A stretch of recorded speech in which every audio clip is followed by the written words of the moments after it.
दोस्तों आज है 7 जुलाई और वक्त है शाम के 7 बजे। दोस्तों शुरुआत करते हैं ईरान की न्यूज से। ईरान के फॉरेन मिनिस्टर अब्बास अराक्ची ने एक बात आज बिल्कुल साफ कर दिया है कि डोनाल्ड ट्रंप अगर दोबारा धमकियां देंगे ईरान को तो ईरान कोई भी समझौता नहीं करेगा अमेरिका के साथ। आज डोनाल्ड ट्रंप ने फिर धमकियां दी हैं ईरान को कि ईरान या तो डील करेगा या जो काम बचा हुआ है ईरान में वो हम पूरा करेंगे। मतलब कि जो हमने अधूरी बमबारी किया है ईरान में उसको पूरा करेंगे। इसके बाद ईरान के फॉरेन मिनिस्टर अब्बास अराक्ची का भी बयान आ जाता है। अब्बास अराक्ची कहते हैं और अगर ऐसे ही धमकियां मिलती रहीं तो अब्बास अराक्ची ने कहा है कि हम इस नेगोशिएशन के तार को जो थोड़ा बहुत बचा हुआ है इसको पूरी तरह से खत्म कर देंगे।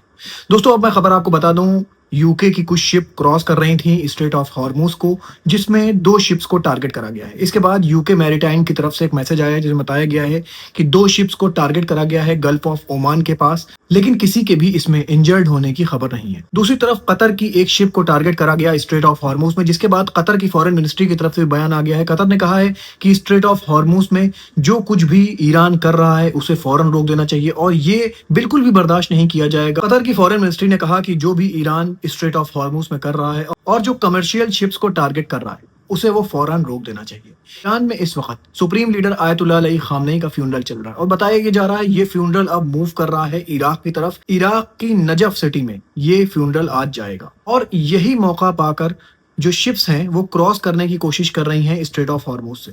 लेकिन दूसरी तरफ ईरान पूरी तरह से चौकन्ना है, IRGC फोर्स पूरी तरह से चौकन्ना है स्ट्रेट ऑफ हॉर्मुज में, और कोई भी शिप अगर बिना परमिशन के स्ट्रेट ऑफ हॉर्मुज से निकलने की कोशिश करती है तो उसको निशाना बनाया जाता है। ये चीज ईरान पहले भी कह चुका है और इसी की मजम्मत कर रहा है कतर और यूनाइटेड किंगडम।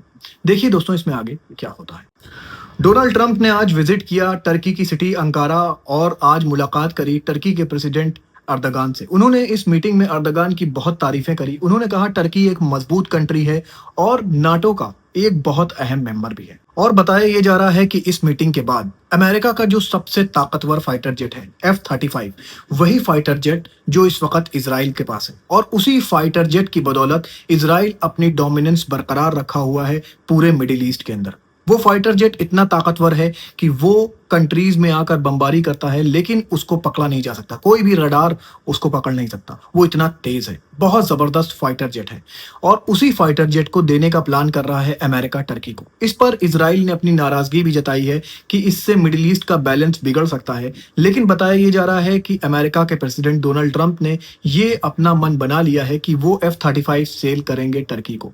दोस्तों टर्की के पास भी 5th जनरेशन का फाइटर जेट है जिसका नाम है कान, और कुछ ही कंट्रीज ऐसी हैं जिनके पास 5th जनरेशन के फाइटर जेट्स हैं जिसमें टर्की भी आता है।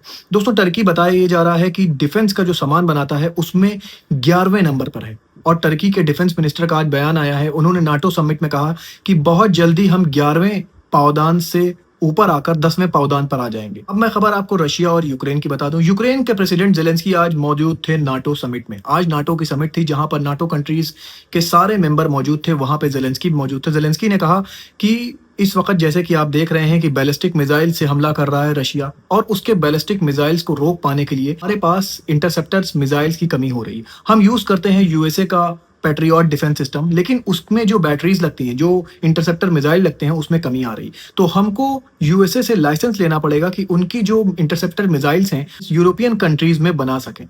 अभी दोस्तों ये किसी के पास लाइसेंस नहीं है कि वो पैट्रियट डिफेंस सिस्टम की जो बैटरीज है या पैट्रियट डिफेंस सिस्टम को यूरोप में बना सके। तो इसी की बात जेलेंस्की कर रहे हैं। इसके बाद जेलेंस्की ने कहा कि हमने रशिया को बहुत जबरदस्त टक्कर दी, हम हर मंथ रशिया के लगभग 30,000 सोल्जर्स को मार रहे हैं। जेलेंस्की ने कहा कि सिर्फ जून में हमने 28,000 रशियन सोल्जर्स को मारा था और एक एक सोल्जर्स की रिकॉर्डिंग हमारे पास है। दोस्तों ऐसा कहना है जेलेंस्की का। ने कहा कि इसमें ज्यादातर टारगेट जो हमने किया था वो ड्रोन से किया था और हमने रशिया की कमर तोड़ दिया है रशिया की एनर्जी साइट्स पर हमला करके। वैसे दोस्तों एक बात तो मैं आपको बता दूं, यूक्रेन को जितना हल्का रशिया समझ रहा था वो उतना हल्का निकला नहीं, क्योंकि यूक्रेन के पास जितने भी वेपन्स थे वो यूरोपियन कंट्रीज के दिए हुए थे, अमेरिका के दिए हुए थे। इसलिए यूक्रेन अभी भी इफेक्टली सामना कर रहा है रशिया का। आज जर्मनी ने भी धमकी दे दिया है ईरान को। जर्मनी के फॉरेन मिनिस्टर ने कहा ईरान जो स्ट्रेट ऑफ हॉर्मुज में कर रहा है they should pay what they are doing, मतलब कि वो पे करेंगे जो वो कर रहे हैं। इसके बाद ईरान की फॉरेन मिनिस्ट्री के जो स्पोक्स पर्सन है इस्माइल बागई, उनका बयान आ गया है। उन्होंने कहा है कि अगर कोई भी मिलिट्री एक्शन हुआ ईरान के खिलाफ, अगर जर्मनी ने कोई भी मिलिट्री एक्शन किया तो इसका डायरेक्ट कॉन्सिक्वेंसेस जर्मनी को भुगतना पड़ेगा। ऐसा कहना है इस्माइल बागई का। दोस्तों ऐसे ही खबरें लेकर मैं आपके पास आता रहूंगा और आपको दुनिया भर की खबरों से रोशनास कराता रहूंगा। शुक्रिया दोस्तों, अपना बहुत ख्याल रखिए।